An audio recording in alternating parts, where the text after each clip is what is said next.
तारीख में ये मुसलमानों के लिए बहुत one of the worst phases का टाइम है। ये अपन जूझेंगे कैसा? ये कौन हमारे ये मामलात को हल करेगा? मैं सवाल ये पूछता हूँ कि यार ये जब हो रहा था मामला, तो जिन लोगों की आप हामी भर रहे थे, जिनसे आप सपोर्ट की बात कर रहे थे, जिनके लिए आप मस्जिदों में दुआएं करा रहे थे, उनमें से कोई नहीं आया। तो सब में बड़ा सवाल उठता है कि अब क्या?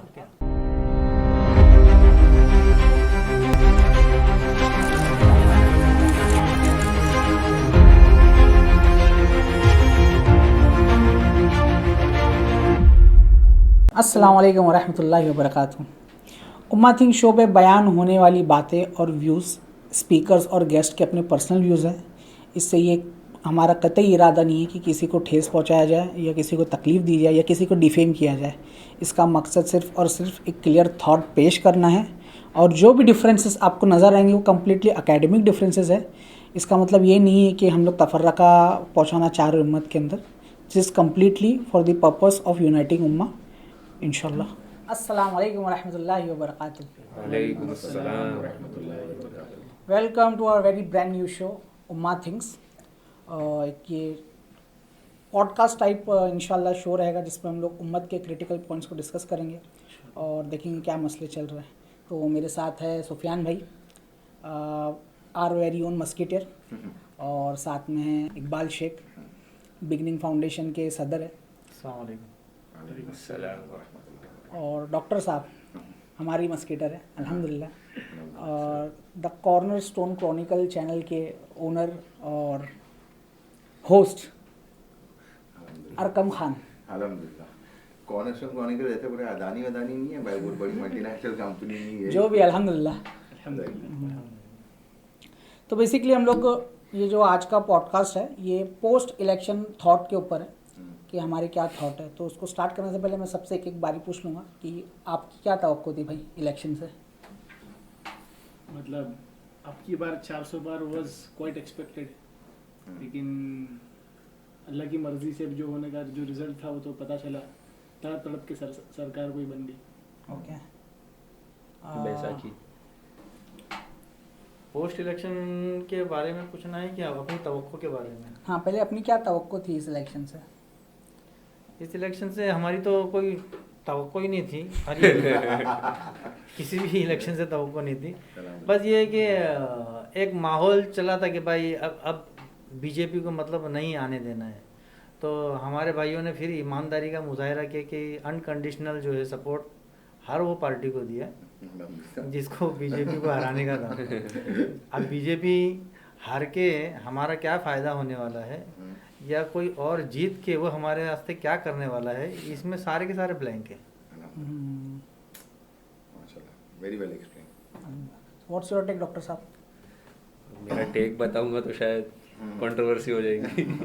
मतलब कुछ नहीं यार, क्या बोले अब इसके अंदर। जो सुफियान भाई ने बोले वही बात है कि एक्सपेक्टेशन तो थी बीजेपी को लेके, चलो जो भी अल्लाह की मर्जी हुई जैसा भी आया।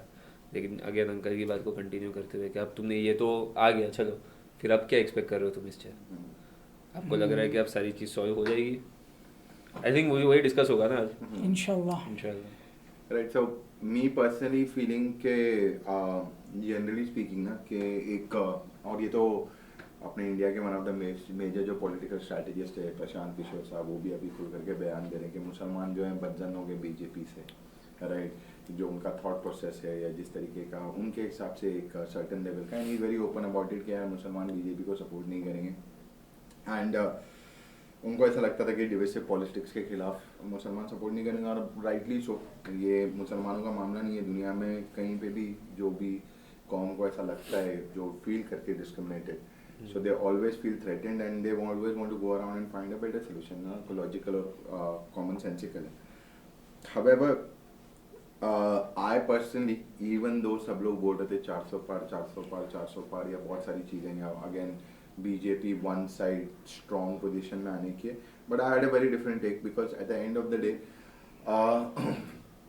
यस, लोगों का रुझान है बीजेपी की तरफ। उनको ऐसा लगता है कि उसकी बीजेपी के फॉर्म में, और ख़ास करके नरेंद्र मोदी के फॉर्म में इंडिया को एक वेरी स्ट्रॉन्ग लीडर मिला है, ग्लोबल स्केल पे उनको एक पहचान मिली है। पर मेरे को ऐसा लगता है, हाँ मेरे को ऐसा लगता है by and large India still is a country which is filled with a lot of poor people, ठीक है.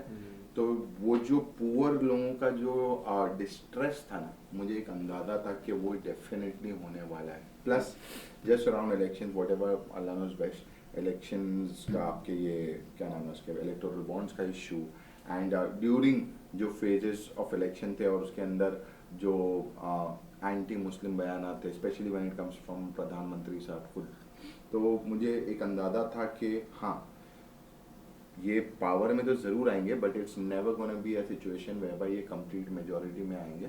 इवन दो मेरे इंडिया अलायंस से बहुत सारे इख्तिलाफ है, but I do have to comment कि यार एटलीस्ट वो जो राहुल गांधी ने वो पद यात्रा निकाली थी कन्याकुमारी से कश्मीर तक, हाँ it really played into his favour. इसमें मतलब ऐसा हुआ है ना कि वो रॉकी बैल्बोआ जैसा सिचुएशन हुआ है जिसके अंदर मैच तो हार ही है, हाँ. लेकिन जो विनर है वो विनर भी नहीं है. हाँ basically fair enough.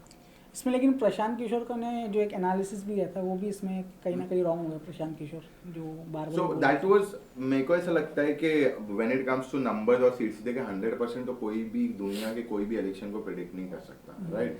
Bye and large everybody was of the opinion, कोई एक्सपेक्ट नहीं कर रहा था कि इंडिया अलायंस या एंटी बीजेपी पार्टीज पावर में आएंगे. सो एवरीबॉडी न्यू कि मोर और लेस बीजेपी पावर है. द क्वेश्चन वाज कि यार क्या वो पूर्ण बहुमति के साथ आएंगे, सिंगल लार्जेस्ट पार्टी, कॉन्स्टिट्यूशन बदलने, मतलब वो जो भी सारे ये सारे मामला थे उसके अंदर कोई इख्तिलाफ नहीं था. और रहा सवाल हाँ सीट्स का जो मामला है, तो वो तो हमेशा हुआ है, कभी भी आज तक इंडिया के अंदर ऐसा नहीं हुआ कि स्पॉट ऑन पॉलिटिकल आपका एनालिसिस राइट हुआ.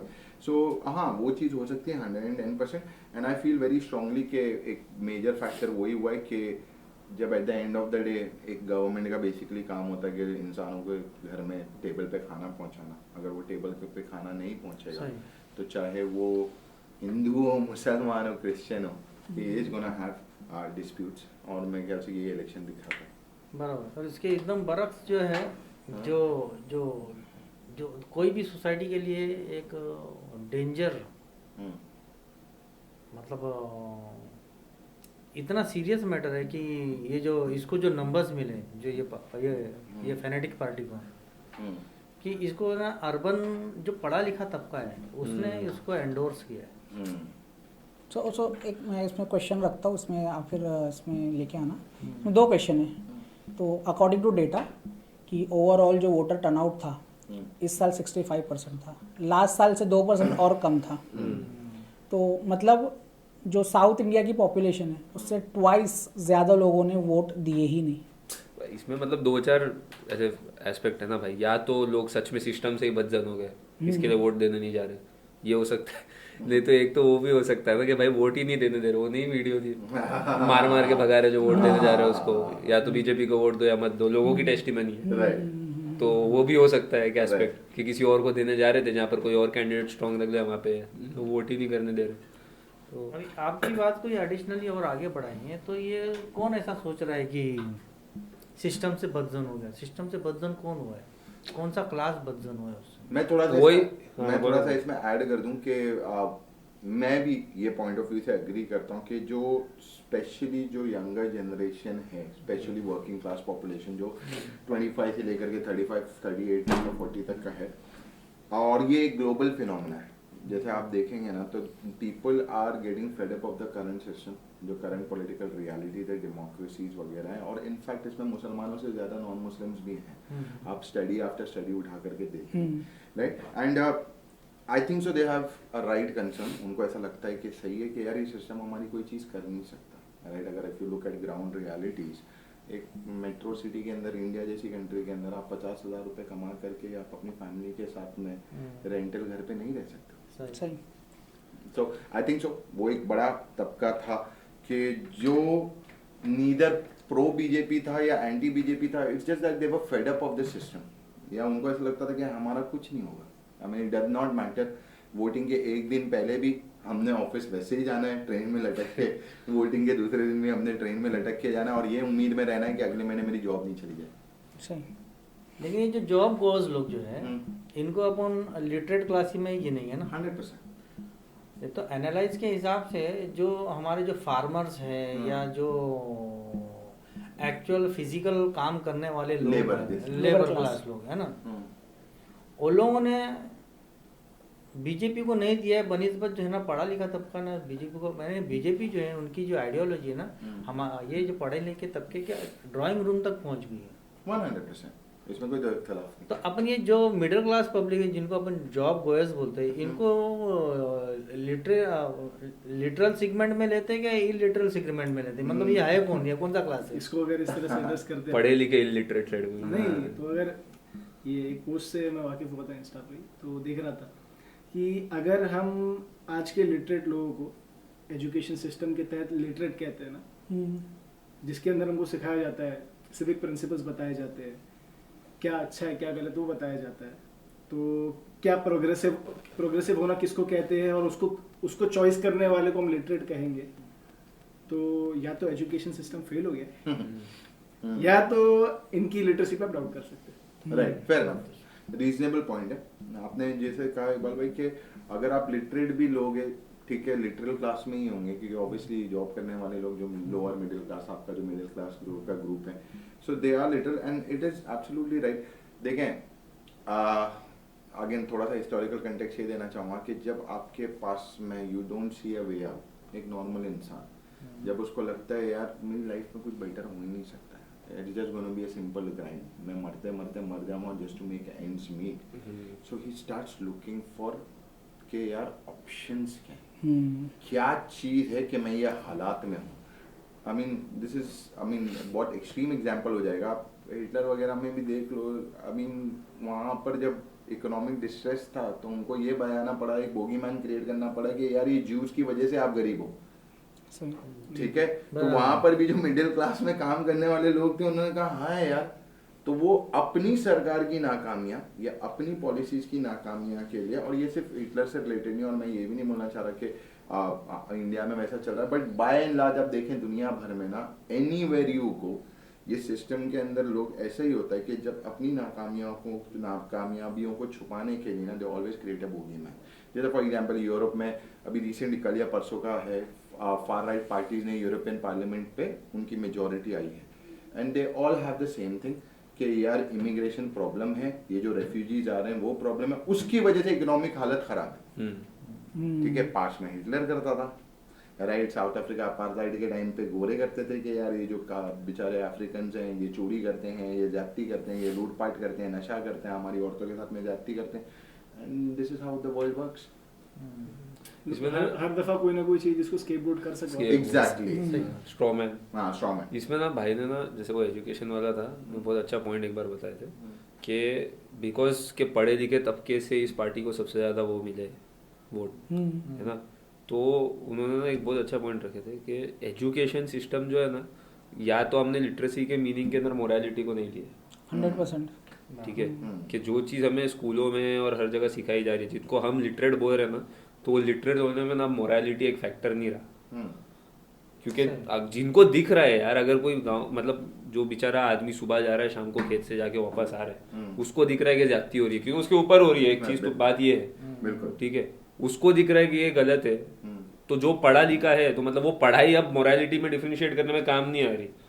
एक तो बहुत अच्छा पॉइंट बोले डॉक्टर साहब, आई मीन इन्होंने बोले थे, मैंने खाली नहीं मगर वो अच्छे एक्सप्लेन किए, but then again you know that comes to, ये एक लार्जर फिलोसॉफिकल डिस्कशन है कि उसके एक्चुअली उसका बुनियादी सवाल ये होना चाहिए, क्या आज का जो दुनिया भर में करंट एजुकेशन सिस्टम है, does it help human beings to evolve? We need a special podcast. हाँ, उसके लिए पॉडकास्ट होना चाहिए। So I think so.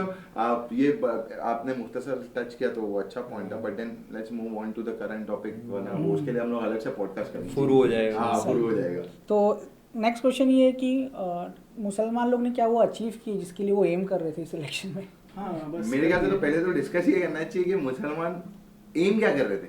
हाँ, ये भी है। हाँ, तो आपसे पता चलेगा कि मुसलमान क्या एम कर रहे थे। What were not Muslims? आप मुसलमान से मुराद मैं आपकी बात नहीं कर रहा हूँ, मतलब इन द सेंस, हाँ, in the general sense यही है कि Muslims always perceive like the entities that we have today as evils, ठीक है। अब मामला ये था कि आप ये देखो कि who is the lesser of the two evil। अब दो बड़े शैतान में से छोटा शैतान आप चुनो, ठीक है।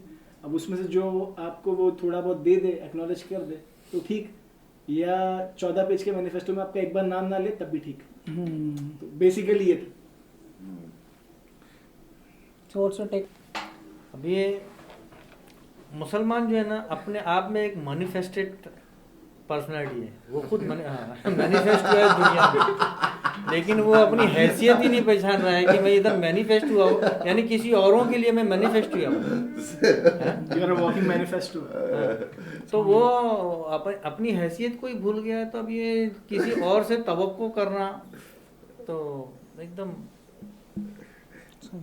नहीं, आई मीन सर हमेशा रूट एड्रेस कर लेते हैं। नहीं, अल्हम्दुलिल्लाह नहीं, इकबाल भाई माशाल्लाह से he puts it in a very subtle way or poetic, बहुत एकदम पोएटिक तरीके से बताते हैं। But by and large ground reality मेरे ख्याल से आई थिंक सो सैडली मुसलमानों की 70 साल की हिस्ट्री में इंडिया में यही हुआ है कि हमेशा हम यही चीज में रह गए, चूजिंग, जैसे सुफियान भाई ने बोला, choosing the lesser of the two evils, lesser of the two evils पर मुसलमानों को तो अल्लाह सुब्हानहू व तआला ने फर्ज किया है कि यार कोई इविल होना ही नहीं चाहिए। टू इवल क्यों, एक भी इवल नहीं होना चाहिए। हम तो शुरुआत ही अपनी जिंदगी की हर चीज में करते हैं औज़ु बिल्लाहि मिनश शैतानिर रजीम, बिस्मिल्लाहिर्रहमानिर्रहीम। तो हमारी तो फितरत में होना चाहिए कि लेसर इवल नहीं होना चाहिए, but yes these are ground realities and ऐसा नहीं कि हम इग्नोर कर मतलब question that we fail to answer ना, लेकिन इंशाल्लाह कर देंगे फ्यूचर में। so कि ये सॉरी एक बात है भाई कि ये जो lesser of the two evils है ना, हाँ, तो ये टू इवल्स पॉलिटिकली है ही क्यों, इवल ही क्यों है पॉलिटिकली, वही क्वेश्चन ही एड्रेस नहीं किया। वही एड्रेस करना था, पर इंशाल्लाह उसके लिए कभी। बट बाय एंड लार्ज जो मेरे ख्याल से आपने जो बात की ना कि मुसलमानों का एम और ऑब्जेक्टिव यही था, मेरे ख्याल से मोटा मोटा you can put it across as के 10-12 साल का जो रिग्रेसिव पीरियड रहा है, डिवाइसिव पॉलिसीज रही है, और आई think so it's purely academic, ये कोई पार्टी के खिलाफ नहीं है। जो ओवरऑल सिस्टम की नाकामयाबियाँ रही हैं, जो मेजॉरिटी कम्युनिटी के साथ तो हैं वो अलग लेवल पे, पर मुसलमानों के साथ में इन्हें डिस्क्रिमिनेटरी फॉर्म में रही है, राइट। चाहे वो मॉब लिंचिंग्स की बात हो जाए, चाहे मुसलमान प्लेसेस ऑफ वर्शिप को क्या बोलते हैं उसकी बेहुरमती करने की बात हो जाए, या एंटी इस्लाम, एंटी मुस्लिम, मुस्लिम बिगेटरी, हिजाब issue, you know you can list of number of issues. हाँ, तो मुझे ऐसा लगता है कि मेरे ख्याल से by and large Muslim communities ने वही किया जो पिछले 70 साल से कर रही है कि यार हम बीजेपी को इंश्योर करें कि BJP does not come into power, and when it comes to on ground reality, ठीक है आप कुछ कितने भी हो जाए, पर at the end of the day prime minister Modi is still the prime minister of the country. तो आपका ऑब्जेक्टिव तो आप अचीव नहीं कर पाए। सही। इसके बावजूद भी ना इतनी मेहनतों के बावजूद, इतनी जद्दोजहद जो की है मुसलमानों ने हर जगह, मुस्लिम रिप्रेजेंटेशन उल्टा डीप हो गया। मगर ये सवाल आपको हमारी जगह पे उन लोगों से पूछना चाहिए ना जिन्होंने लोगों को ये चीज़ के लिए, मकसद के लिए कायल किया। जो लोगों ने, आपके हिसाब से क्या लगता है किसने ये मकसद के लिए कायल किया? क्योंकि मुसलमानों की पॉलिटिकल लीडरशिप की बुनियाद पे तो सिर्फ असदुद्दीन ओवैसी साहब थे, सही। बाकी सारी चीज़ के अंदर ये मामला आगे लेकर के उम्मत के बिहार पे कौन चला? So with all due respect, और ये कोई बदसलूकी या माज़अल्लाह बद एहतरामी या एहतराम का दायरा फैलाते हुए बिना और अदब एहतराम के दायरे में रह करके, हाँ नहीं यार इट्स लाइक उर्दू इतनी अच्छी नहीं, अदब एहतराम के दायरे में रहते हुए आई थिंक सो कि जो मुसलमानों के रिलीजियस लीडर्स हैं, ठीक है, और बड़े बड़े मदरसों के जो अकाबरीन हैं, they actually led the charge and they said कि नहीं यार we need to vote for 100% तुमको आने वाली इलेक्शन में वोट डालना है, कुछ ही नहीं इंशाल्लाह नहीं कहा। आपका ज़ौक नहीं सही हो पा रहा है।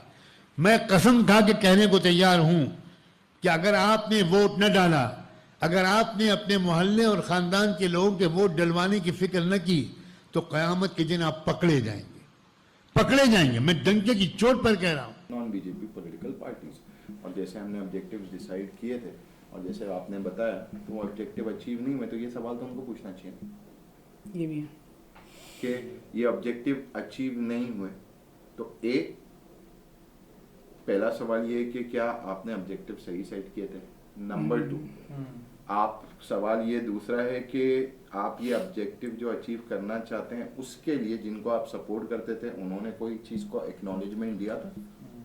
मिसाल के तौर पर मेरे ख्याल से every major political party try to get in touch with Muslim votes, ठीक है, मुस्लिम वोटर्स के साथ में, तो क्या हमको ये चीज़ का कुछ एक्नॉलेजमेंट नहीं लेना चाहिए? मिसाल के तौर पे आप छोटा सा रिचार्ज भी करते हो तो आपको 200 रुपये की रिसीट आती है कि हाँ भाई आपने रिचार्ज किया, आप वोट देने जा रहे हो, ठीक है, आप अपनी जान माल जो भी चीज़ लगा करके जा रहे हो, मेहनत कर रहे हो, तो क्या हाँ हमको लगता नहीं कि हमको अपनी मांगे रखनी चाहिए? स्विगी पे ऑफर था भाई वैसे।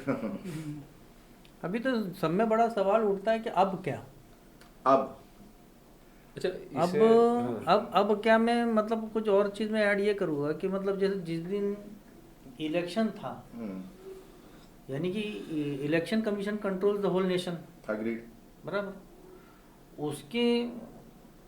उसके होने में यानी पॉलिटिकल पार्टीज का भी इसमें रोल ही नहीं है, एब्सोल्युटली, है ना। उसके वजूद के में, उसके होने में हिजाब बैन के इश्यूज आ गए, चेंबूर में, मंगलसूत्र। हाँ, तो चेंबूर में बच्चियों को मतलब हरास करने लग गए। चेंबूर यानी कि महाराष्ट्र के अंदर, मुंबई के अंदर, जी, यानी कि अगर अपन ये सोच सकते हैं कि बाहर कहीं होता होगा, लेकिन महाराष्ट्र के अंदर एक मतलब एक कॉस्मोपॉलिटन सिटी के अंदर बर्दाश्त का मादा है यहाँ पर, है ना। लेकिन ऐसे हालात में भी यहाँ पे ना बच्चियों को अपने को हैरस होना पड़ा, यानी कि जो हमारे बुनियादी इश्यूज है जिसकी वजह से हम जो है बीजेपी के अगेंस्ट में खड़े हो गए, वो तो प्रिवेल्ड ही है। इससे अपन जूझेंगे कैसा, ये कौन हमारे ये मामलात को हल करेगा। सुभान अल्लाह, एकदम पॉइंट की बात करें और आपने रूट को एड्रेस किया। एंड सैड पार्ट है कि चले हमसे जो लोगों ने तवक्को की थी और जो हमको गाइड कर रहे थे, हमारे बड़े जो थे, वो ये कह रहे थे कि यार हमको इनको सपोर्ट करना चाहिए बिकॉज बीजेपी एक्सट्रीमली ईविल है। तो मैं सवाल ये पूछता हूँ कि यार ये जब हो रहा था मामला, तो जिन लोगों की आप हामी भर रहे थे, जिनसे आप सपोर्ट की बात कर रहे थे, जिनके लिए आप मस्जिदों में दुआएं करा रहे थे, उनमें से कोई नहीं आया, ना उन्होंने इस चीज़ को जिक्र किया, ना एड्रेस तो करना बहुत दूर की बात है, राइट। तो अब क्या, अब मेरे को ऐसा लगता है कि situation on the ground is not going to change, right. और ये बहुत ज़्यादा एविडेंट है। मेरे ख्याल से 10 दिन होंगे इलेक्शन खत्म होकर के, 15 दिन मैक्स 15 दिन के अंदर इन दुनिया की सबसे लार्जेस्ट मुस्लिम मेजॉरिटी कंट्री के अंदर, मुस्लिम माइनॉरिटी जो सबसे बड़ी मेजॉरिटी है माइनॉरिटी के अंदर, इंडिया के अंदर मुसलमानों की कुरान को जलाया जाता है लाइव ऑन स्क्रीन पे, and it goes absolutely scot free. उसके अंदर कोई उसको एड्रेस करने के लिए तैयार नहीं है, ना कोई पॉलिटिकल पार्टी ने उसको एड्रेस किया, एंटी बीजेपी। और सैड पार्ट मुझे ये लगता है, और अब बड़ी अफसोस के साथ में, पीसफुल तरीके से जो वो सारे मुसलमान लीडर या जो हमारे बड़े अकाबिर दीन थे, जो मुसलमानों को कह रहे थे कि इनको वोट करो, इनको वोट करो, इनको वोट करो, उन्होंने भी एड्रेस नहीं किया। नहीं, तुमने अपने पूरे खानदान को बाहर निकाल के बीजेपी के अगेंस्ट में उनको जिताने की कोशिश की, लेकिन उनमें ये उकत नहीं, ये मतलब उनकी नज़र की शर्म नहीं है कि वो एक ट्वीट कर पाए कम से कम तुम्हारे वास्ते कि ये नहीं होना चाहिए। तो ये बहुत मेरे ख्याल से तारीख में ये मुसलमानों के लिए बहुत one of the worst phases का टाइम है कि वाकई में नहीं, हकीकत यही है इकबाल भाई, वेदर वी लाइक इट और नॉट, नहीं। And I don't think so it's gonna change anything on ground. पिछले एक हफ्ते के अंदर मेरे ख्याल से मुरादाबाद में 3 इमामों का कत्ल हो गया है, 1-2 और लिंचिंग हो गई है। इनफैक्ट थोड़े दिन पहले योगी आदित्यनाथ साहब ने एक बयान दिया था कि 2-3 साल के बाद में आपको अज़ानें भी सुनने नहीं मिलेगी, और व्हाटएवर यू नो। तो ये सारे बयानात शुरू हो गए, और ना सिर्फ इस लेवल पे बयानात शुरू हो गए। Recently I was watching one of the interviews, और उसके अंदर वहाँ पर किसी ने कहा कि कश्मीर में मिलिटेंसी का हल ये है, ये वैसे होना चाहिए जैसे इजराइल पैलेस्टाइन में मुसलमानों के साथ। You need an Israel-like solution to Kashmir. तो और सैड पार्ट क्या है कि वो सारी पॉलिटिकल जो अपोजिशन पार्टीज हैं उसके ऊपर चुप। ये कैसा है ना, जैसे ये तो आपने बात बोले कि अब किस तरीके की आइडियोलॉजी चल रही है। Having said that, just to make sure कि ताकि हमारे व्यूअर्स को ये लगे कि यार ऐसा नहीं कि हम हिंदू फोबिक है या एंटी हिंदूज हैं। हैविंग सेड दैट, जो रईसी में अटैक हुआ है तो इस्लाम टोटली उसको डिनाई करता, तो इससे इस्लाम का कुछ लेना देना नहीं। अगर एक मासूम की भी जान गई है गलत है। इनफैक्ट अगर उसके अंदर सारे के सारे मुसलमान भी है तो ये गवर्नमेंट का काम है उनको पकड़े और सख्त से सख्त सजा दे। नहीं, आपने इस्लाम की एक्नॉलेजमेंट तो बता दी कि इस्लाम किस तरीके से उसका एक्नॉलेज करता है ना। तो जहाँ तक कि मुझे समझा है इस्लाम ना, सो इस्लाम सिस्टम को क्रिटिसाइज करता कि how could even let this happen, कि आपके इतने बड़े यात्रा पे जाने वाले आपके पिलग्रिम्स है, आप उनको सिक्योरिटी प्रोवाइड नहीं कर सकते, and even that too in the most militarized region of the world.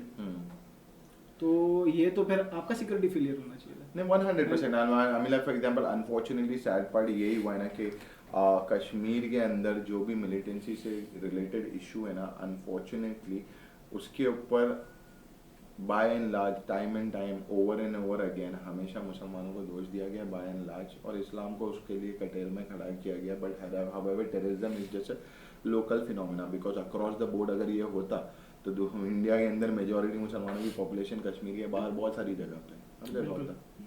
ऐसा तो है नहीं. इट्स जस्ट लाइक हम वो जो फॉर एग्जांपल जो नांदेड़ वगैरह में जो ब्लास्ट हुए थे तो वहाँ पर गवर्नमेंट एजेंसीज ने हिंदू राइट विंग ऑर्गेनाइजेशंस का नाम लिया, पर मुसलमानों ने कभी नहीं कहा कि यार हिंदू मजहब ही ये सिखाता है. The problem is that Muslims need to boldly speak up to this fact that it is you who are defining terrorism. ठीक है, आप लोग के पास इख्तियार हो तो आप लोग टेररिज्म डिफाइन करते हो, लेकिन अगर टेररिज्म को अगर हम देखेंगे तो एकदम एम्बिगुअस टर्म की तरह यूज किया जाता है. जिसके पास लाठी होती है वो बोलता है ये टेररिस्ट, जिसके पास लाठी होती है वो बोलता है वो टेररिस्ट. जैसे कि हमने भी अपनी एक वीडियो में एड्रेस किया है इसको कि यार यूएन बोलता है कि जहाँ पे भी जेनोसाइड होगा हम उसको रोकेंगे, कुछ करेंगे उसके बारे में, लेकिन same at the same time UN के जो फाउंडिंग मेंबर्स है, जो परमानेंट मेंबर्स है, वो लोग सबसे बड़े वॉर क्रिमिनल्स है दुनिया के. तो अभी जेनोसाइड और वॉर के बीच में डिफरेंशिएट कौन करेगा? अच्छा, सेम टर्म्स, ये टर्म्स के जो यूजेज है ये कंप्लीटली एक सिस्टम के पास में होता है, वो सिस्टम डिफाइन करता है. अभी यहाँ पर कंप्लीटली एकदम आइसोलेट कर दिया गया मुसलमानों को इस मामले को लेकर कि हाँ जब भी कोई ऐसी अनटूवर्ड एक्टिविटी होगी उसको टेररिज्म के खाते में डालेंगे जब वो मुसलमान होगा, और जब कोई दूसरा करेगा वही अनीस राज वाला सीन है. अनीस राज. अच्छा, लेकिन सॉरी हाँ भाई, अपना पॉडकास्ट जो है ये अपन इन डाइग्रेस हो रहे. हाँ, थोड़ा ये डाइग्रेस हो गया. मैं मतलब जो भाई ने ना बात किए थे कि गोल अचीव हुआ कि नहीं हुआ, और अपने को जो प्रमोशन हो रहा है कि यार पार्ट लो सिस्टम का हिस्सा बनो, ये करो. तो इसमें ना दो रिपोर्ट थी. इसको खाली एक एकेडमी के लिए बोलूंगा भाई, एकेडमी के प्योर ठीक है पेपर में साइट कर रहा हूँ यहाँ पे. तो एक तो सच्चर कमेटी रिपोर्ट तो सबने पढ़ी है, ठीक है ना. तो वो तो सबको पता है. जिसको बेसिकली नहीं पता है उसका उसूल, correct me if I am wrong, ये था कि भाई जो मेजोरिटी मतलब जहाँ पर माइनॉरिटी ज्यादा पावर में है, ठीक है, और एक जगह ऐसी है जहाँ पर जो माइनॉरिटी कम्युनिटीज है जैसे ओबीसीज हो गए, मुस्लिम्स हो गए वगैरह, वो उनकी पॉपुलेशन कम है. ऐसी दो पॉपुलेशन के अंदर से समझ लो जहाँ पर माइनॉरिटीज की पॉपुलेशन कम है वहां पर माइनॉरिटी का जो कैंडिडेट है वो खड़ा होता है, और जहाँ पर माइनॉरिटीज की पॉपुलेशन ज्यादा है वहां पर माइनॉरिटी वाला कैंडिडेट खड़ा नहीं हो सकता है. ऐसे ही है ना सच्चर कमेटी की रिपोर्ट बेसिकली. मोर और less, you know, it depends. हां, चेंज करते रहते हैं वो सारी चीजें. नहीं, पर रिपोर्ट यही थी. जैसे फॉर एग्जांपल एक जगह that is very old report ना, तो हाँ, तो बहुत ज्यादा चेंज हो गया. नहीं, पर बात ये है ना, उसूल असल में हमारी वो रिपोर्ट एविडेंस नहीं है. हाँ, अल्हम्दुलिल्लाह. तो ये जो पेपर है ना, ये उस रिपोर्ट को रिफ्यूट करने के लिए लिखा गया था जी, कि वो जो पेपर है ना वो गलत है. अच्छा. उन्होंने जो एविडेंसेस वगैरह जो प्रोवाइड किए हैं कि जहाँ पर मुसलमानों की तादाद ज्यादा है वहाँ पर मुसलमान कैंडिडेट खड़े नहीं होने देते वगैरह, ये सब रॉन्ग है, ठीक है. लेकिन वो जो पेपर इसको रिफ्यूट करने के लिए बना था ना, वो पेपर भी ये अग्री करता है. देखो मैं एकदम साइट कर रहा हूँ, ठीक है, कि going through the data from 2009 national elections, और ये पेपर जिसने लिखा था उसका नाम है, ठीक है, report that 5.5% of the members of the parliament were Muslims, ठीक है. Although more than 10% of the contesting candidates were Muslims, the low success rate for these candidates could mean that the political parties fielded Muslims in constituencies where they were not expecting to win the election. सबसे पहला उसमें इसने दिया कि चलो ये paper बनाए Sachar committee की रिपोर्ट को रिफ्यूट करने के लिए, लेकिन ये पेपर जो है ना इस चीज को एक्नॉलेज करता है कि मुसलमान की जो रिप्रेजेंटेशन है ना देश में कम इसके लिए हो सकती है. इसका एक वजह दे रहा है कि पार्टी में जो मुसलमान कैंडिडेट होता भी है ना अगर, तो पार्टी उसको वहां पे फील्ड करती है जहां पर पार्टी को पता है कि यहाँ पे जीतने के चांसेस मेरे कम है. बट देन अगेन मैं खाली इससे ये बोलना चाहता हूँ ना कि विदाउट डाइग्रेसिंग अवे, और मैं सिर्फ खाली पॉइंट को एड्रेस करूंगा, वर्ल्ड की सबसे खतरनाक पार्लियामेंट इजराइल की पार्लियामेंट है, केनेसेट. वहां पर भी मुसलमान पॉलिटिशियंस हैं, right, but the system of democracy is such ना कि अगर आपके पार्लियामेंट में रिप्रेजेंटेटिव भी पहुंच जाए ना तब भी आप एक जेनोसाइड नहीं रोक सकते. सही. सो उसूल अगर ये है कि मुसलमानों का रिप्रेजेंटेशन कुछ तरीके से पार्लियामेंट में आ जाए, मगर उसका प्राइम एग्जांपल है इजराइल का केनेसेट, जहां पे अरब पैलेस्टीनियन आपके एमपी पार्लियामेंट में मौजूद है. 70 साल से वो जेनोसाइड नहीं रोक पाए. इवन अमेरिका में भी डोनाल्ड ट्रम्प के टाइम पे मुसलमानों ने कितनी मेहनत की बिडेन को लाने के लिए, राइट, बाइडेन को लाने लेकिन आज बाइडेन के सबके चलो ठीक है ना, तुम America is a very large example, पर मैं ये बोलता था practically we talk about Palestine का करंट कैनेसेट पार्लियामेंट के अंदर आपके पास में मुसलमानों के रिप्रेजेंटेशन है, भले छोटी सी माइनॉरिटी, मगर ये दिस प्रूव्स कि मुसलमान अगर पार्लियामेंट में भी होंगे ना तब भी आपके साथ में डिस्क्रिमिनेशन या जेनोसाइड नहीं रोका जा सकता। ये बहुत बड़ी इनकंसिस्टेंसी है डेमोक्रेसी की। तो अभी जो मुस्लिम माइनॉरिटी है और ये जो पोस्ट इलेक्शन के वास्ते अपन ये पॉडकास्ट कर रहे हैं, तो अभी मुसलमानों ने उनके पास क्या रास्ता है चलने का? वो सोच, रास्ता तो छोड़ो, वो लोग अभी सोचना कैसा मांगते हैं? सोच तो ये रहे ना कि अभी वोट देकर आ चुके, बटन तो प्रेस हो गया, जिसको वोट देना था दे दिए, अपनी तरफ से जो भी सुबह उठना, ब्रश करना, नहाना धोना, एकदम छुट्टी वाले दिन पे शिद्दत से इतना निकलना, तो वो उतनी मेहनत करने के बाद बटन दबा के फिर वो जो भी रिजल्ट भी आया एक अच्छी खासी टक्कर देना, क्या सेटिस्फैक्टरी नहीं था?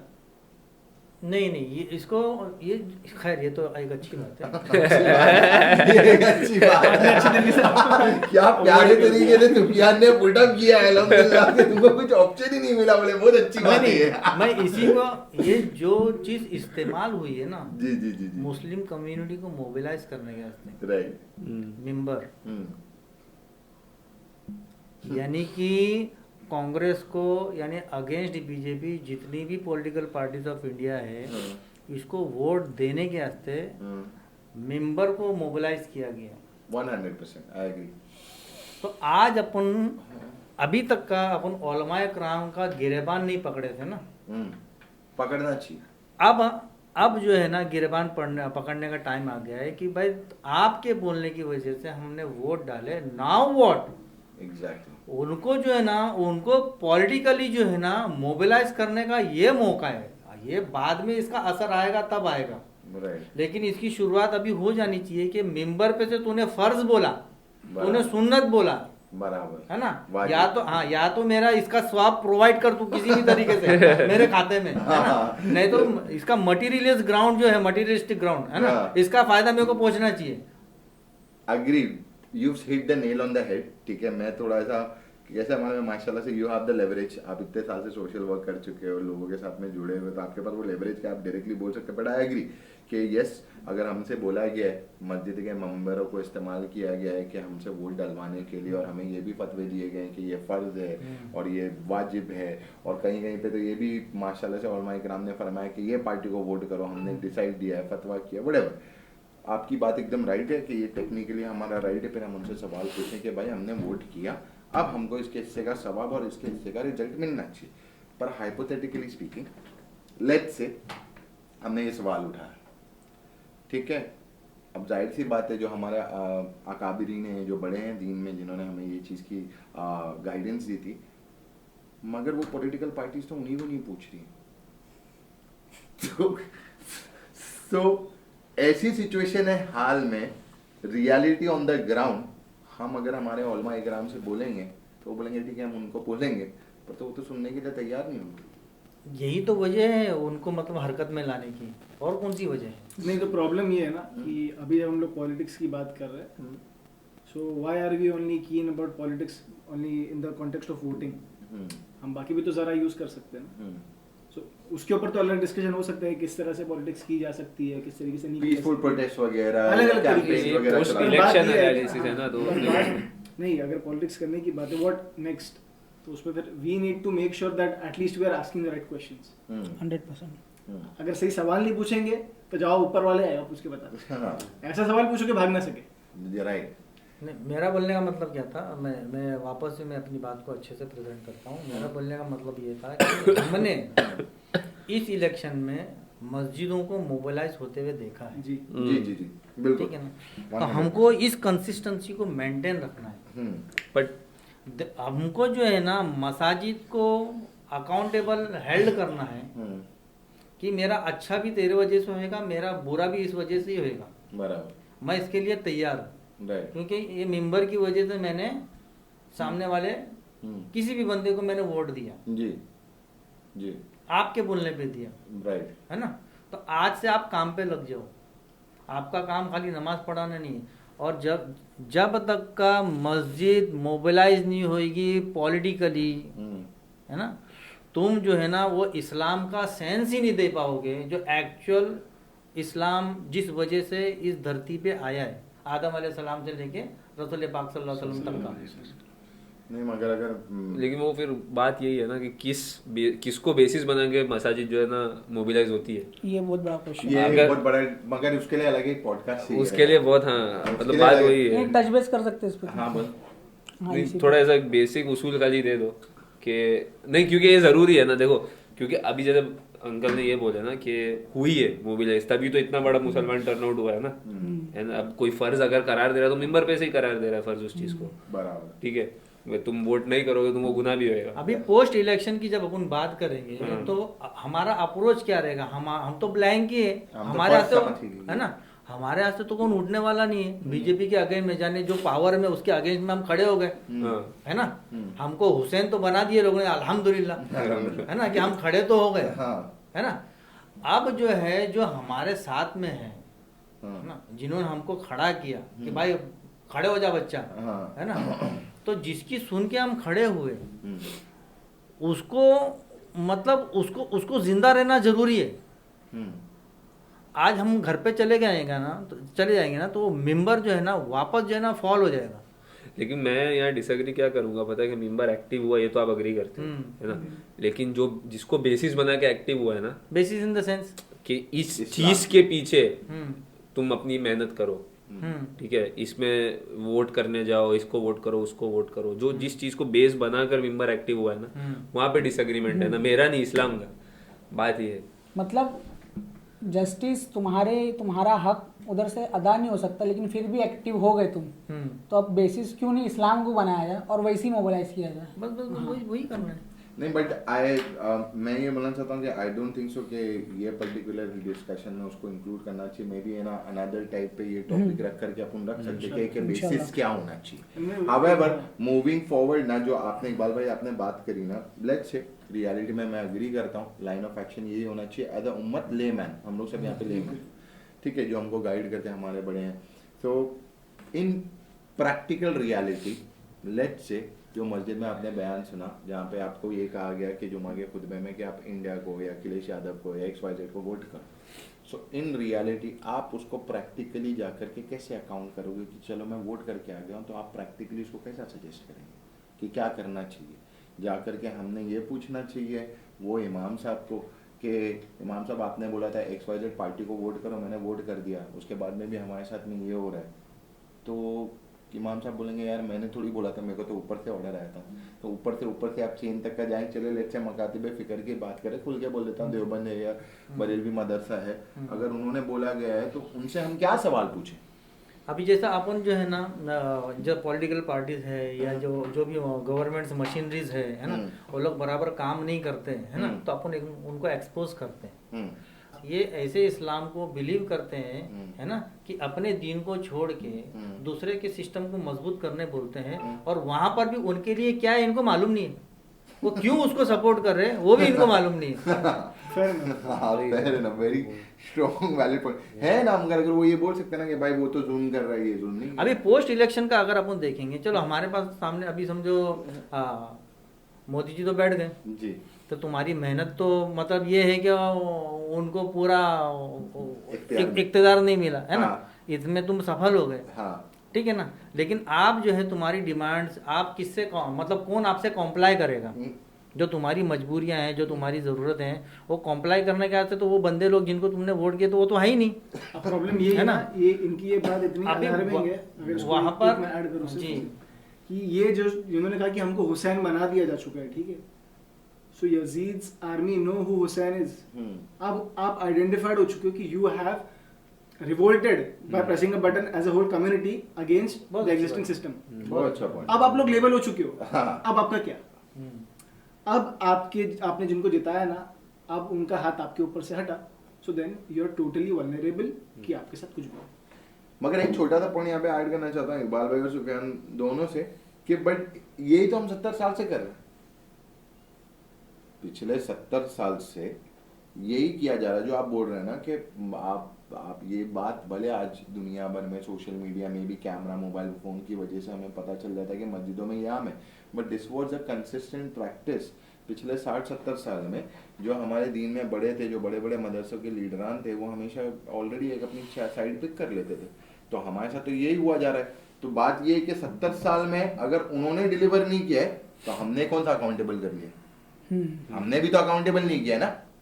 तो प्रॉब्लम है कि इधर फिर इसमें ये जो मौका है अभी, जैसे ये अपना पोस्ट इलेक्शन पॉडकास्ट है ना, अपन ने सोचे नहीं थे कि हमारा डिस्कशन यहाँ तक जाएगा, अल्हम्दुलिल्लाह। लेकिन ना ये बहुत बेहतरीन पॉइंट निकल के आया है कि भले से ये जो दुनियावी मामलात में हमारी मसाजिद ने ना चाहते हुए भी हमको उस तरफ ढकेल दिया और हमने किसी को मेहनत भी कर गए, है ना। ये भले से इन लोगों ने रॉन्ग साइड में हमको मेहनत करवा दी, है ना, लेकिन मेहनत तो करवाई। वो मिंबर मेहनत करवाने की जगह है, बराबर। मिंबर जो है मेहनत करवाने की जगह है। अभी we should held them responsible कि तूने अभी तक काम नहीं किया, भले तो अभी गलत कर दिया, लेकिन कुछ तो किया, लेकिन अभी से सही काम करना चालू करेंगे। अल्हम्दुलिल्लाह। सो इंशाल्लाह बेसिकली आप बोले खामियाजा तो हमारा मेहनत करा दी हमको। यही वो जगह है जहाँ से मुसलमान मोबिलाइज होता है, और अल्हम्दुलिल्लाह ऐसे फितने वाले दौर में मुसलमान ने मिंबर की बात सुना। ये कितनी बड़ी बात है, ये कितना बड़ा अचीवमेंट है, बहुत बड़ा अचीवमेंट। तो आज जो है ना, आप जो है ये मोबिलाइजेशन को वो 15,000 या 10,000 की पगार लेने वाला मौलवी की बात सुन के पूरी 20 करोड़ मुस्लिम कम्युनिटी जो है ना मोबिलाइज हो गई। तो यानी कि वो मिंबर कितना पावरफुल है, सुभान अल्लाह।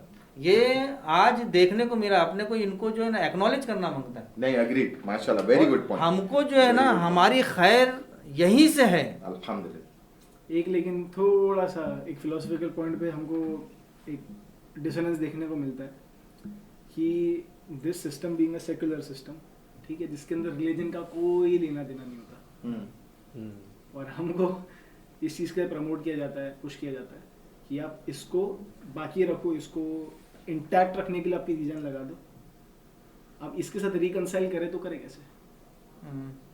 अब आपने कहा तो सही कि आपके लिए इस्लामिक फर्ज है, आपके लिए बहुत ज्यादा इम्पोर्टेंट है। बेसिक क्या है ना, आपने हार्डवेयर की बात की है, जो मिंबर है ना वो हार्डवेयर है, पर वो जो अंदर का सॉफ्टवेयर है ना, ये जो पर मेरा सॉफ्टवेयर का प्रॉब्लम है। मैं यार iOS के सॉफ्टवेयर से सैमसंग में काम कैसे करूं? नहीं, बट देन वहाँ पर है ना, मैं थोड़ा सा इकबाल भाई की बात को बैठे दूंगा कि इवन दो मेरे भी ध्यान में नहीं थी, पर yes you have to do acknowledge कि यार ये मेंबर के अंदर पहली बार पावर आया है उस लेवल पे कि they did manage to in some shape. पहली बार पावर नहीं है, पहले पावरफुल था, उन्होंने इस्तेमाल नहीं किया। बिल्कुल, it is the same member that was used to mobilize all the Muslim masses in ancient India कि जो ब्रिटिशर्स को मार के भगाए। ठीक है। सो मैं इस पे खाली मैं सोचना चाहता हूँ कि इस वक्त वो मेंबर को जब मोबिलाइज किया गया आफ्टर इलेक्शन रिजल्ट्स, वो लोग जिन्होंने मेंबर को मोबिलाइज किया, जो हमारे दीन के बड़े लोग हैं, आपको क्या लगता है अब उनके दिमाग में क्या चल रहा है? What are they expecting? They don't know, मतलब ये मैं वो कर रहा हूं। सही बात है, सही बात है, उनको कुछ मालूम नहीं है ना। क्या मतलब यार, मैं ऐसा अगेन लेट मी ऐसे नहीं, सॉरी लेट मी रिफ्रेश, मैं किसी पे एलिगेशन नहीं लगा रहा हूं। नहीं, सोशल साइंस से वो लोग वाकिफ नहीं है। नहीं, दिस वाज द इनोसेंस। नहीं डॉक्टर साहब, वो जो है ना सोशल साइंस से वाकिफ नहीं है, टू बी वेरी फ्रैंक। हमारे बड़े बड़े अकाबिरीन यार, बड़े बड़े minister, chief minister, prime minister, उनके लिए दरवाजा खोल के खाना मिले तो अच्छा, सोशल साइंस से मुस्लिम उम्मा भी मतलब ना वाकिफ नहीं है। अगर उम्मा की मैं एक्सेप्ट कर सकता हूँ, तो अगर आप ये बोलना चाह रहे हैं कि राजीव गांधी, इंदिरा गांधी, ये सारे लोग, ये मुसलमान और जो मुसलमानों के जो बड़े बड़े अकाबिरीन हैं, इनको पॉलिटिक्स के बारे में इल्म नहीं है, ये इनके साथ में उठते बैठते हैं। नहीं, मैं मिंबर की ही बात कर रहा हूँ। मिंबर के जो लोग होते हैं ना, वो मदारिस से आए होते हैं। नहीं, अग्री, मगर they are being directed by मकातिब फिक्र ना, वो दीन के बड़े उलमा। फॉर एग्जांपल, तो बेसिकली एक नॉर्मल मस्जिद के अंदर जो इमाम बयान देते हैं, तो वो थॉट ऑफ लाइन तो वो कहीं ना कहीं जो मकतब फिक्र से कनेक्टेड है, उनसे कनेक्टेड है। उसमें जो ना, जो पॉलिटिकल जो है ना कनेक्टिविटी जिसको बोलेंगे ना, तो फिलहाल जो है ना, नहीं, पॉलिटिकल कनेक्टिविटी एक मकतब फिक्र के अंदर ही है, सिर्फ जिसको देवबंद बोलते हैं। बाकी जो है हमारे बरेलवी मकातिब फिक्र के, तो वहाँ पर जो है ना हर मस्जिद अपनी खुद मुख्तार है। अच्छा, इंडिपेंडेंट। हाँ, उनके जो पीर होते होंगे, या वो जो जिस खानका से कनेक्ट होते होंगे, वो उनसे जो है ना ऑर्डर्स लेते हैं, है ना। तो ये बरेलवी मकतब फिक्र है ना, पॉलिटिकल जो है ना, पॉलिटिकल कनेक्टिविटी से बहुत दूर है, बनिस्बत जो है ना देवबंद के, है ना। और जो अहले हदीस मकतब फिक्र मेरे ख्याल से हिंदुस्तान के अंदर मतलब काउंटिंग बहुत कम है उनकी, है ना, नेग्लिजिबल। हाँ, तो ओवरऑल जो है ना इन्हें लार्जर प्रोस्पेक्टिव, अगर अपन मिंबर की बात करते हैं तो अपन बाय डिफॉल्ट ये सोचते ही हैं कि हमारे जो अइम्मा है ये मदारिस से आते हैं, है ना, तो इनको सोशल साइंस से इतना एक्सपोजर नहीं रहता है। अभी जब हमने उनकी बात सुनी तो आज हमको उनके पास जाना पड़ेगा कि बाहर मेरा दुख ये है, तू मेरी बात सुन, और तेरी बात जो है ना बहुत सारे लोग सुनते हैं, तू मेरी बात सुन। वो बोलेंगे ना एमपी के पास जाओ तुम्हारा दुख है तो एमएलए के ऑफिस में जाओ, हमारे पास इसका अल्हम्दुलिल्लाह हम जो है ना इतने यतीम नहीं है, हमारे पास इसके सारे जो है ना स्ट्रेटेजीज प्लानिंग्स है। अल्लाह के रसूल सल्लल्लाहु अलैहि वसल्लम के हम मानने वाले हैं। थोड़ी सी कोशिश करनी पड़ेगी कि मिंबर को मोबिलाइज करने की जो बात होती है तो इसकी स्ट्रेटेजिक प्लानिंग जो है ना ये कैसी होनी चाहिए, जिसका बहुत अच्छी बात बोले इन्होंने, है ना, कि भाई इसका जो एक सॉफ्टवेयर मांगता है, ये तो इकबाल भाई तुम जो है हार्डवेयर की बात कर रहे हैं, लेकिन इसका सॉफ्टवेयर भी तो कहीं है ना, उसका सॉफ्टवेयर है ना, हम उसको इस्तेमाल नहीं कर रहे ना, बराबर, ये हमारा मसला है ना। ये अभी ये मौका था, ये इवेंट हुआ है, ये इवेंट ऐसे ही समझो कि इसलिए हुआ है कि हमारा ये मुक्तदी का बराबर और इमाम का, है ना, एक ऐसे मोड पे कनेक्शन हुआ है कि हाँ एज ए खलीफा जो है ना इमाम की बात मानी गई है, बराबर, कि तू बोल मैं वो करके आता हूँ, हालांकि ये इस्लामिक पॉइंट ऑफ व्यू से गलत ही है ना, लेकिन तेरे को मैं उलुल अमर का दर्जा दे देता हूँ, अब तू जो बोल इसको मैं ना वोट भी देकर आ जाता हूँ, है ना, तो अब तू मेरी बात तो सुन, मेरे को क्या क्या तकलीफ है, मैं नेता के पास क्यों जाऊँ। बराबर, agreed, fair enough, very well said, अल्हम्दुलिल्लाह। नहीं, ये चीज़ से तो मैं एक्नॉलेज करता हूँ कि मेंबर मोबिलाइज हुआ है, मगर मसला ये ना कि गोइंग फॉरवर्ड, रोड अहेड, मैं सिर्फ यही समझना चाहता हूँ कि क्या सोचते होंगे, मिसाल के तौर पे जिन्होंने भी अब तक का डिवाइस किया है, मेंबर को मोबिलाइज किया है, तो वो क्या उम्मीद करते होंगे कि आगे फ्यूचर में मुसलमानों का 5 साल का जो रोड मैप है वो क्या है, क्या हमारे साथ ये जुल्म के मामला कंटिन्यू होंगे या हमारे साथ में वो डिस्क्रिमिनेटरी वाला फैक्टर होगा। ठीक है, देखो हम कितनी तैयारी में हैं, टू बी वेरी फ्रैंक, जो हिटलर के देश में जो हुआ वो हमारे साथ भी होगा, ऐसा अपन समझ के चलते हैं, है ना, वर्स्ट केस सिनेरियो जिसको बोलो कि हमारे साथ भी होगा, है ना, तो उसको झेलने के वास्ते या उसको इरेडिकेट करने के वास्ते या उसको बाय फोर्स या दिमागी तौर पे उसको कैसा उसको रिटेलिएट किया जाए, है ना, इसकी इंटेलेक्चुअली जो है ना उसकी हमारी तैयारी क्या है। हम हमेशा हमारा दुखड़ा दूसरों के सामने क्यों रोना, हमेशा रोएंगे या भी आप पॉडकास्ट अपन ने चालू कर दी, यहाँ पर भी चलते चलते अपन कैसा डिस्ग्रेस हुए, हमारी दुख अपन बयान करने चले, हमारे मतलब वो जो मतलब इतने यूज तो हो गए ना, और नेक्स्ट टू नॉर्मल लाइफ हो गई हमारी, कि जब मुंह खोलते हैं ना हमारे मतलब ये 4 औरतें अपने शोहर की बुराई कर रही है। खाली एक मैं ना वो डिस्क्लेमर दे दूं भाई कि अगेन ये हम लोग ना ग्राउंड रियलिटी पे जो हमने अपने अपने पर्सनल लेवल पे देखा है, और जो हमको लग रहा है कि ये है वो बता रहे, मतलब ये कोई मुसलमान जो हम लोग को सुनेगा वो बदजन नहीं हो जाएगा भाई ये तो उलमा के खिलाफ है। ये खाली एक डिस्क्लेमर में दे दूं एकदम क्लियर के भाई उन्होंने अपनी जिंदगियों के इतने साल दिए जिस इल्म को सीखने के लिए, तो अल्लाह उन सब की मगफिरत करे, ठीक है। तो ये जरा भी लोगों के और खास करके जो मुसलमान नहीं है उनके भी सुनने में समझ में ये ना आ जाए कि भाई हम हमारे आलिमों के खिलाफ, ठीक है। On this very same note, अल्लाह ने ज़हन में एक बात डाली कि ये अभी जो हम कह रहे थे ना what next, so what can be the next move as a layman that we can do, कि जब हम कह रहे कि ये सारे जो मामला हुए हमने इनके कहने पे इनकी बात मानी है, तो हम इनको क्या पूछ सकते हैं, क्या कर सकते हैं। तो मेरे को लगता है कि जो जनरल जो ज़िम्मी लोग हैं उनका काम तो ये होना चाहिए कि एटलीस्ट 3 खुतबे अपने वेरीफाई कर ले, 3 खुतबे में बात क्या हो रही है, 3 कॉन्सेक्यूटिव वीक्स में क्या बात होती है।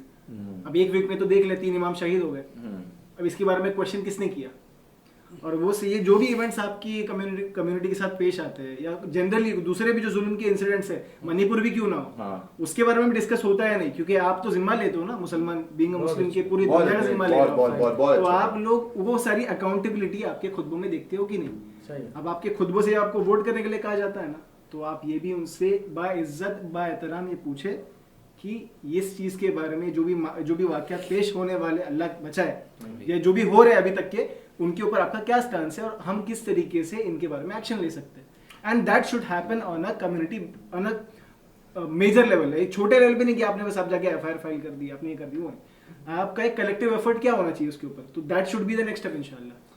वेरी वेल सेड यार, but I was kind of surprised यार। मैं अभी मेरी भी ध्यान में बात आ रही है, अल्हम्दुलिल्लाह ये पॉडकास्ट में एक और ये पैनल डिस्कशन में बहुत सारी बातें निकल के आ रही है। इट्स सैड यार कि मुसलमानों ने मस्जिदों में अपने मणिपुर के जुल्म का जिक्र नहीं किया है, बहुत अफसोस की बात है ये। I mean it does not matter, you know, एक ह्यूमन लाइफ, एक मखलूक है, वो इम्पोर्टेंट है, चाहे वो मुसलमान हो या गैर मुसलमान हो। ठीक है, हमारे इख्तलाफ अपनी जगह पे, पर अल्लाह सुब्हानहू तआला हम पे फर्ज करता है कि जुल्म के खिलाफ बात करो, चाहे किसी के भी खिलाफ। बात यहाँ तक की खराब हो चुकी है ना कि अगर हम मुस्लिम्स को एज अ बायस्ड कौम भी अगर हम बोल देते ना कि ये बायस्ड लोग हैं, सिर्फ अपने जुल्म के खिलाफ आवाज उठाते, फलस्तीन भी छोड़ दिए। अगर हम ये बताते ना कि हमारे अंदर बायसनेस है, सिर्फ अपने मुद्दों को लेंगे, तो लिबरल तबका फलस्तीन के लिए आवाज उठाता है, हमारा तबका पीछे है। सही, बहुत रोना है, बहुत सारे दुख हैं। दिल के पूरे गम हम हल्के कर दे हमने सारे गमगीन। थेरेपी सेशन हो गया। एक लास्ट क्वेश्चन है, इसमें इंशाल्लाह अपन अपने क्लोजिंग थॉट देंगे कि गोइंग फॉरवर्ड अपने जो मुसलमान लोग, जो इंडियन मुस्लिम्स हैं, लोगों का क्या टेक होना चाहिए, क्या एक्शंस होने चाहिए उनके, ताकि मतलब एक सही डायरेक्शन में अपनी। मैं तो यार क्या क्या लिख के आया था कि यार नहीं, बट अगर एक दो पॉइंट अगर उसमें कुछ है होंगे, ये तो वही है, अयोध्या में क्यों आ रही है वो सब है, अयोध्या वगैरह में क्यों आ रही है, but at the end of the day देखो, I think so by and large मोटा मोटा बीजेपी के अंदर दो तीन प्रॉब्लम है जो मेरे को लगता है from an Muslim student of knowledge. एक प्रॉब्लम ये है कि खुद बीजेपी के अंदर ना मोदी, प्राइम मिनिस्टर मोदी की पर्सनालिटी को लेकर के है ना पहली बार कंटेंशियस इश्यूज आ गए। सही, देखो ये इलेक्शन में whether we might not like it और नॉट लाइक इट, पर इसने दो चार बहुत बहुत उसूली चीजें चेंज कर दी। एक, for the first time prime minister Modi साहब की जो पर्सनालिटी का जो एक कल्ट बन गया था, उसको चैलेंज किया जा रहा है, ना सिर्फ आवाम के बीच में, खुद बीजेपी पार्टी के अंदर, प्लस अभी मेरे ख्याल से कल या परसों मोहन भागवत साहब और फिर आरएसएस के एक दो बड़े लीडर्स उन्होंने कहा कि यार ये बीजेपी के लिए जरूरी था। Plus there are been voices, जो योगी आदित्यनाथ साहब का कैंप है वो ये कह रहे हैं कि यार हमारे यूपी में डिबेकल के लिए योगी आदित्यनाथ जिम्मेदार नहीं है, अमित शाह साहब जिम्मेदार है। काफी तगड़ा बंटवारा है, अमित शाह की एक दुकान चलती है और योगी जी की दूसरी दुकान है, इन दोनों में बड़ी प्रतिद्वंदिता है। अधिकारियों की नियुक्ति, प्रमुख अधिकारियों की नियुक्ति और उनकी पोस्टिंग वगैरह, मंत्रालय का डिवीजन वगैरह, डिप्टी चीफ मिनिस्टर्स को सहूलियतें देने या उनको जिम्मेदारी देने का सवाल, पार्टी में अध्यक्ष वगैरह बनने का सवाल, इन सब सवालों पे झगड़ा है। और इन झगड़ों की वजह से निश्चित तौर पर काफी कड़वाहट है और बढ़ती जा रही है, एक दूसरे के खिलाफ आरोप लगाए जा रहे हैं। ठीक है, plus you have the Nitin Gadkari camp, और वो जो हैं वो एक अलग दूसरे साइड के। इनफैक्ट जब ये रिजल्ट्स आए थे तो ये बातें भी चली थी कि यार मे बी इट्स टाइम कि यार मोदी साहब को रिप्लेस करके गडकरी साहब को फेस लाया जाए। इनफैक्ट कुछ लोगों ने ये भी बात करी थी कि अलायंस पार्टनर जो है वो ये डिमांड करेंगे। ठीक है, and there are lot of things that BJP will have to, ये वैसा नहीं होगा कि यार मैंने बोल दिया हो गया, ये कुन वाला मामला नहीं होगा। ठीक है, हाँ, और ये बहुत मुश्किल भी है। So for example I will give you an example, एक बहुत सॉलिड आयरनी ये है कि चंद्रबाबू नायडू साहब के बेटे हैं शायद मेरे ख्याल से, उन्होंने जाकर के कहा कि हम तो यार आंध्र प्रदेश में मुस्लिम रिजर्वेशन देंगे, and BJP can not oppose that. और बीजेपी ने मेरे ख्याल से खुद कांग्रेस के खिलाफ उन्होंने, मोदी साहब ने बयान दिया था कि यार ये रिजर्वेशन लेके मुसलमानों को देना चाहते हैं, पर आप क्या करोगे, आपके अलायंस पार्टनर ही दे रहे हैं। सेम अमित शाह ने बंगाल में भी ये बोला। हाँ, so things are gonna happen in a very different phase. मेरे को ऐसा ये लगता है कि हाँ, in terms of ground reality मुझे नहीं लगता ज्यादा कुछ बदलेगा, गुर्बत वैसी ही रहेगी, इन्फ्लेशन वैसे ही रहेगा। कल इंडियन रुपी ने डॉलर का रिकॉर्ड लो ब्रेक किया है, ठीक है। डेट स्ट्रक्चर आपका बढ़ता जाएगा, आपके पास में एग्रीकल्चर में और जो नॉर्मल मिडिल क्लास है they are gonna keep on struggling over and over again, इसमें कोई दो राय नहीं है। हावेवर मुसलमानों के पास में ऑप्शन ये है कि इंटेलेक्चुअली जिस तरीके से आप लोग सब यहाँ पर बैठे हैं, चीज़ों को चैलेंज करें, आइडियाज़ को चैलेंज करें। और जो एक मेरे को लगता है ये पूरे क्रॉस पैनल डिस्कशन में इकबाल भाई ने जो बात बोली है ना, जो सबसे बड़ा टेक होम ये है जिस तरीके से मेंबर मोबिलाइज हुआ है ना, उसकी अकाउंटेबिलिटी। सही। व्हाट्स योर टेक भाई?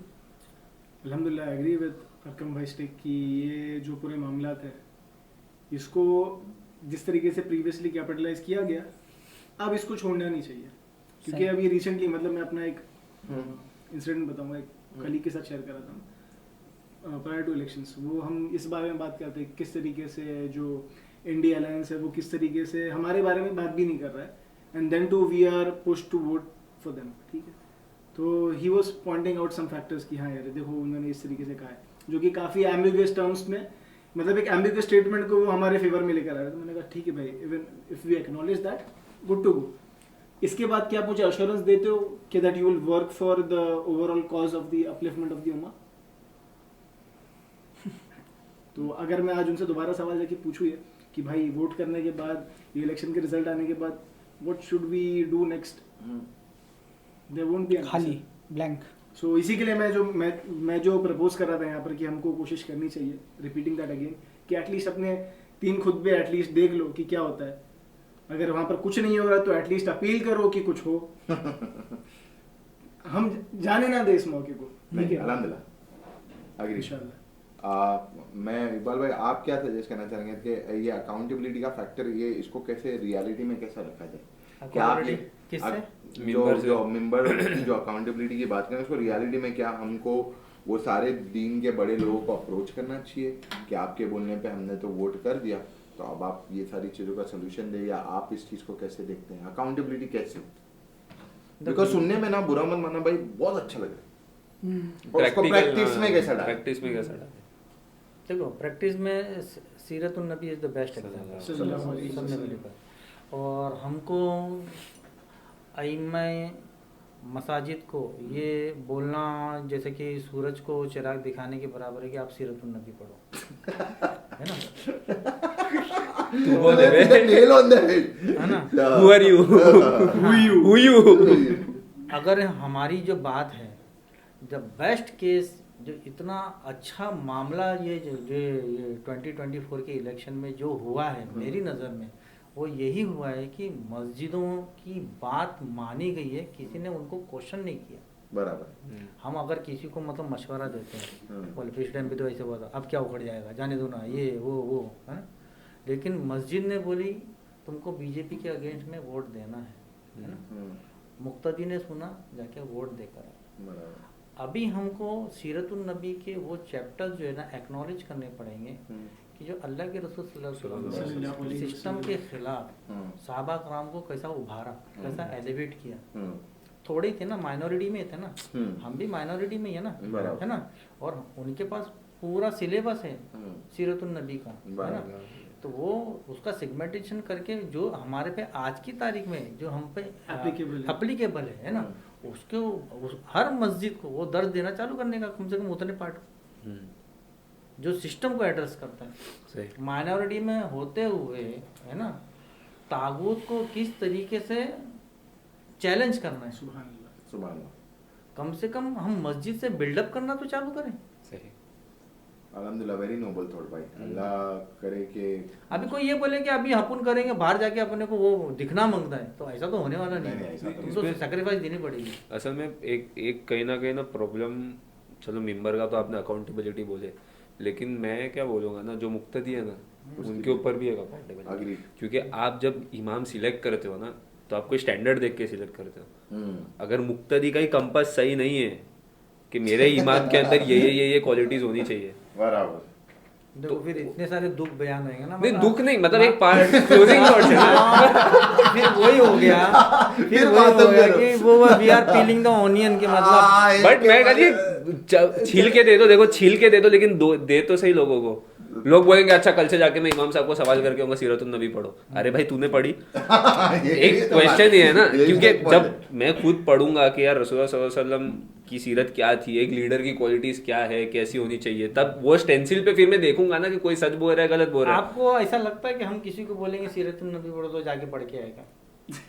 अपन क्या बोल रहे हैं कि वो मेंबर एड्रेस करेगा, तो मेंबर से बहुत सारी बातें डिलीवर होती है ना, तो उनको ये बोलेंगे भाई स्पेसिफिकली अभी आज की रिक्वायरमेंट है, तो हमको जो पॉलिटिकल एक्यूमन हमारा ग्रो होवे है ना, इस तरीके से मेंबर से डिलीवर होना चाहिए। माशाल्लाह हमारे बच्चे आके सुन रहे, हम आके सुन रहे, जब तक हमारा होश बाकी है, तेरे बोलने पे वोट दिए ना, आगे भी तू ऑर्डर कर, तो ऑर्डर कहाँ से करेगा? मेंबर से वोट देने की नीड जनरेट हुई है, वैसे ही मेंबर से सीरतुन नबी की नीड जनरेट होनी चाहिए। वो मैं समझ गया, ये अपील सही है। आपने जो अभी बोले, जो लोग अपील ही कर सकते हैं अपन, हाथ नहीं जोड़ेंगे। जो लोग सुनेंगे वो तो सही है, सुनेंगे इंशाल्लाह। आप समझे, मेरा पॉइंट ही ये है कि ये अपील जनरेट करने जितना भी तो एक एक्यूमेंट आए वो लाने का है ना इंशाल्लाह।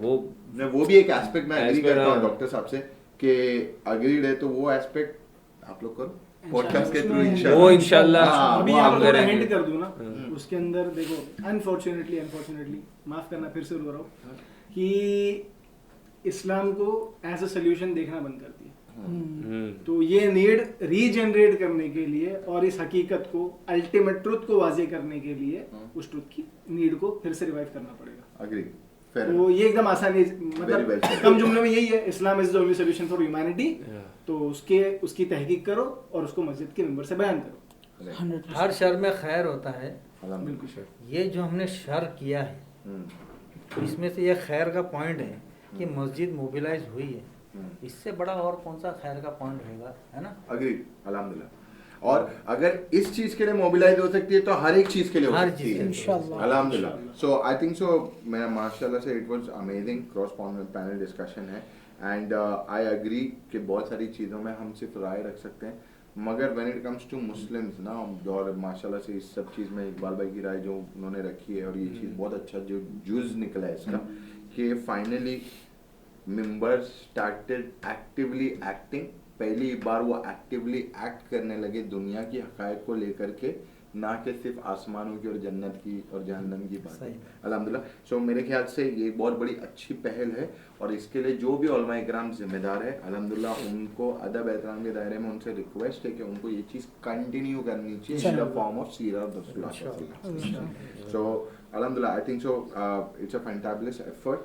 वो मस्जिद के लेवल की है, और माशाल्लाह से you guys keep on doing the good work अल्हम्दुलिल्लाह। जो लोग उस वहाँ तक का जुड़े नहीं हैं, आप सोशल मीडिया के थ्रू पीसफुल तरीके से इंटेलेक्चुअल वे में आइडियाज़ को चैलेंज करके, काउंटर चैलेंज करके अल्हम्दुलिल्लाह हम अपनी बात रख सकते हैं इंशाल्लाह।